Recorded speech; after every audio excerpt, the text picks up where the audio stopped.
अ, हमारे पैनल को जोड़ते हैं और कॉल से शुरू करते हैं। आप सभी को गुड आफ्टरनून। गाबा सर, बताइए इस समय के पिक। इस समय का ट्रेड जो है वो है बजाज फिनसर्व, जो कल मैंने बीटीएस के तौर पर दिया था। टारगेट था 1680, वो अब अचीव हो गया। लेकिन कल वो प्रीएम्प्टिव मूव था। आज तो एक्चुअली बाई सिग्नल जनरेट हुआ है बजाज फिनसर्व में।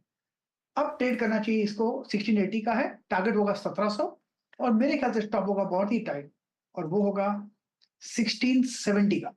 तो 1:2 रिवॉर्ड रेशियो यहाँ पे बनता है, और फ्रेश मूव शुरू हुआ है बजाज फिनसर्व। बजाज फिनसर्व में फ्रेश मूव, लेकिन बजाज फाइनेंस थोड़ा सा लैगार्ड है आज के ट्रेड में, ढीला है वो। तो यहाँ पर एक ट्रेड फिनसर्व में लेकर चले। मानस, गुड आफ्टरनून, आपका सौदा। अच्छा जी, तो देखिए बालकृष इंडस्ट्रीज में खरीदारी करने की राय रहेगी। काफी दिनों से स्टॉक एक रेंज में ट्रेड कर रहा था, लेकिन अब ऐसा लग रहा है कि स्टॉक ने बॉटम बनाया है और अब आज क्योंकि स्टॉक ने 200 मूविंग एवरेज को रीगेन कर लिया है, वहां पर वॉल्यूम देखने को मिले हैं, तो बालकृष इंडस्ट्रीज में खरीदारी करने की राय रहेगी। 2350 के स्टॉप लॉस से खरीदारी करेंगे और 2500 रुपए के टारगेट सेट करेंगे बालकृष इंडस्ट्रीज में। ऑप्शन में अगर ट्रेड लेना हो तो 2400 वाला कॉल ऑप्शन जो 75 रुपीज पे ट्रेड हो रहा है, वहां पर आप खरीदारी कर सकते हैं। 49 रुपीज का स्टॉप लॉस लगाइए इस ऑप्शन में और 125 रुपए के टारगेट सेट करिए। ओके, 2400 की कॉल भी और 7800 पे ट्रेड कर रही है, 78 पे ट्रेड कीजिए, माफ़ कीजिएगा, और फ्यूचर्स बाय कर सकते हैं आप। प्रशांत, गुड आफ्टरनून, आपका ट्रेड इस वक्त का। जी वीरू जी, अनुज जी, Harsha ji, good afternoon the panel. यहाँ पे एक अच्छा ब्रेकआउट नजर आ रहा है, कोशिश हो रहा है, ऑलमोस्ट कगार पे है लॉरस लैब्स। और वॉल्यूम्स 2 दिनों पहले काफी अच्छे थे, करीबन 444 के इर्द गिर्द ट्रेड कर रहा है, तो 430 पे स्टॉप लॉस रख के बाय करेंगे 430 for a target of 475 475। Okay, Sachin को जोड़ लेते हैं। सचिन, गुड आफ्टरनून, आपकी ट्रेड। गुड आफ्टरनून जी, good afternoon Harsha, good afternoon Narendra ji. यहाँ पर छोला फाइनेंस का हमने कल सेटअप डिस्कस किया था। जिस तरीके से 1200 के आसपास इसका ब्रेकआउट प्लेस्ड है, वो ब्रेकआउट आज के सत्र में काफी अच्छी तरह एविडेंट है, एंड डिस्क्लोजर होगा कि हमने हमारे क्लाइंट्स को भी ये रिकमेंडेशन अभी अभी दी है। मुझे लग रहा है लगभग 1245 से लेके 1300 के जोन में एक अच्छी मूव यहाँ पर अनफोल्ड होनी चाहिए।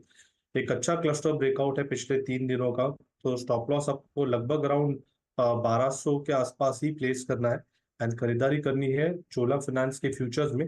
ट्रेडिंग के लिहाज से टारगेट होगा अराउंड 1245। ओके, तो 1245 का टारगेट लेकर चोला फाइनेंस में एक ट्रेड का मौका तेजी का ही बन रहा है। कविता जी, आफ्टरनून, आपका trade. Very good afternoon Harsha ji, good afternoon everyone. Well, fertilizers में जीएनएफसी के प्राइस सेटअप काफी अच्छा बना हुआ है। काउंटर ऑन अ वीकली और daily chart, on a daily chart ये एक फ्लैग का ब्रेकआउट देते हुए दिख रहा है, तो 711 के लेवल पर एज ऑफ नाउ ट्रेड कर रहा है। मुझे लग रहा है for the price target of 722 728 आप जीएनएफसी पर एक बाय ट्रेड इनिशिएट कर सकते हैं। स्टॉप लॉस मेंटेन करना चाहिए 702 का, और एज अ डिस्क्लेमर ये पर्टिकुलर ट्रेड हमने हमारे क्लाइंट्स के साथ भी शेयर किया। ओके, जीएनएफसी 711 पे डे हाई की ट्रेजेक्टरी में आके ट्रेड करता हुआ, इंडेक्स वहीं पे है 22,505 पे। अब टेक्निकल कॉल्स यहाँ पे पूरी हो गई। Bajaj Finserv, Balkrishna industries, Laurus lab, Chola invest और जीएनएफसी, ये 4 प्रमुखता 5 काउंटर है। हमारे साथ अब इस वक्त आईसीआईसीआई सिक्योरिटीज से अमित गुप्ता मौजूद हैं। अमित, गुड आफ्टरनून, कार्यक्रम में स्वागत है। अमित, थोड़ा ग्लोबल सेटअप 2-3 दिन से बिगड़ा, बट स्टिल इंडियन मार्केट्स की रेजिलियंस कायम है। हम अभी भी ऑल टाइम हाई ट्रेजेक्टरी में ट्रेड करते हुए, लेकिन पिछले कुछ सेशंस में डोमिनेंस जो है वो बैंक निफ्टी का बढ़ा है, and thanks to HDFC bank. आप लोग मार्केट्स को ऐसे इस वक्त अप्रोच कैसे कर रहे हैं और एग्जैक्टली क्या चीज कर रहे हैं? आज का प्रिफर्ड स्टॉक क्या रहेगा आपका?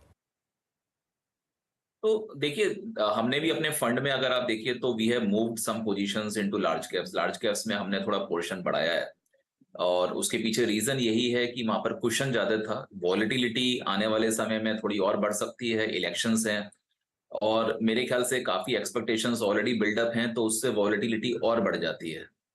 अगर आप ओवरऑल देखिए तो जैसे आपने एचडीएफसी बैंक का नाम लिया, तो जब 1400 के आसपास का पैनिक था तो हमने उस स्टॉक को अपने पोर्टफोलियो का पार्ट बनाया है।